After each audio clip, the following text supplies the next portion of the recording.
Hi friends, இப்போ நம்ம தங்கமகள் பார்க்க போகிறோம். தங்கமகளில் நம்ம வேலாயுதம் அடித்து அடியை பார்க்கணுமே. சுப்புவை விரட்டி விரட்டி ஓட ஓட அடித்தான். அடித்தது மட்டும் இல்லைங்க, சொந்த செலவில் சூனியை வச்சுட்டேனேடா, உன்னை போய் வேலைக்கு வச்சுட்டேனேடா அப்படிங்கிறாரு. தேவையா இதெல்லாம் அப்படிங்கிற மாதிரி இருக்குது.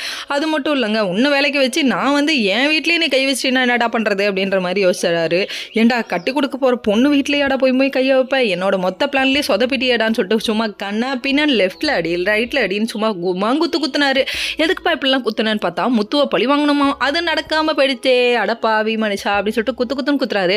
குத்துன கையோட ஐயா என்ன மன்னிச்சிருங்க, ஐயா மன்னிச்சிருங்கன்னு அவரு கதறலும் குமரலையும் பார்க்கணுமே. சரி, இவங்க இப்படி போயிட்டு இருக்காங்க. இன்னொரு பக்கம் நம்ம அஞ்சலி ஒரு பக்கம் சபதம் எடுத்துட்டு இருக்காங்க. என்ன சபதம்னு பார்த்தா, ராமசாமி கிட்ட உங்க 3 பொண்ணுங்களையும் நான் கரை சேர்ப்பேன், எந்த எதிரி வந்தாலும் அசைச்சிக்க முடியாதுங்கிறாங்க. இந்த சபதத்தெல்லாம் கண்டிப்பா கடவுள் நிறைவேற்றணும், நம்ம ஒரு வேண்டுதல் போடுவோம். இன்னொரு பக்கம் நம்ம முத்து என்ன பண்றாருன்னா, கோயிலுக்கு போய் கடவுளே கதற அளவுக்கு அவரு வேண்டுதல் வைக்கிறாரு. என்னன்னு பார்த்தா, டே போதுண்டா, உன்னோட எண்ணிக்கைகள் லிஸ்ட் வேற லெவல்ல போதுடா, வேண்டுதல் நிப்பாட்டான்னு கடவுளே நிப்பாட்டிட்டாருன்னா பார்த்துக்கோங்க.